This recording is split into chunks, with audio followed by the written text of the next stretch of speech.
मेरो आइडीलाई बोक्सी लाग्यो कि क्या हो नि कि कसको आँखा लाग्यो बोक्सी लाग्यो कि आँखा लाग्यो न भ्युज आउँछ न लाइक आउँछ न कमेन्ट न केही पनि आउँदैन न भाइरल हुन्छ मेरो आँखालाई के भयो मेरो आँखालाई होइन हौ मेरो के अरे फेसबुकलाई कमिटीमा कमिटी पनि हालिरहेको हुन्छु अपलोड गरिरहेको हुन्छु ऱ्यापमा ऱ्याप पनि अपलोड गरिराखेको हुन्छु अरू के हुन्छ ऱ्यापमा ऱ्याप र गीत पनि गाइराखेको हुन्छु फड्डी पनि गरिराखेको हुन्छु र पनि भिडियो भाइरल हुँदैन टेरीमा टोक्ने के भयो टोपी लगाएर भन्छु टेरीमा टोक्ने मेरो आइडीलाई सबैले झारफुक गरिदिनु पर्यो बोक्सी लाग्यो जस्तो त टेरीमा टोक्ने न भाइरल हुन्छ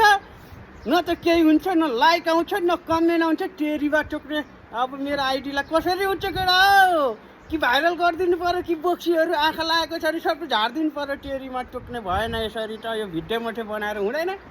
न क्यारिकेचर गर्दा आउँछ न कमेन्ट गर्दा न लाइक गर्दा आउँछ न सायरी बोल्दा आउँछ टेरीमा टोक्ने न त गीत गाउँदा पनि भाइरल हुन्छ न त फन्नी भिडियो गर्दा पनि भाइरल हुँदै टेरीमा टोक्ने मेरो फेसबुकलाई पक्कै पनि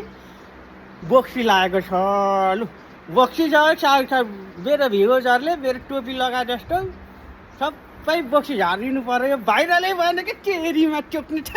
टेरीका भिडियो मात्रै बनाउनु पर्छ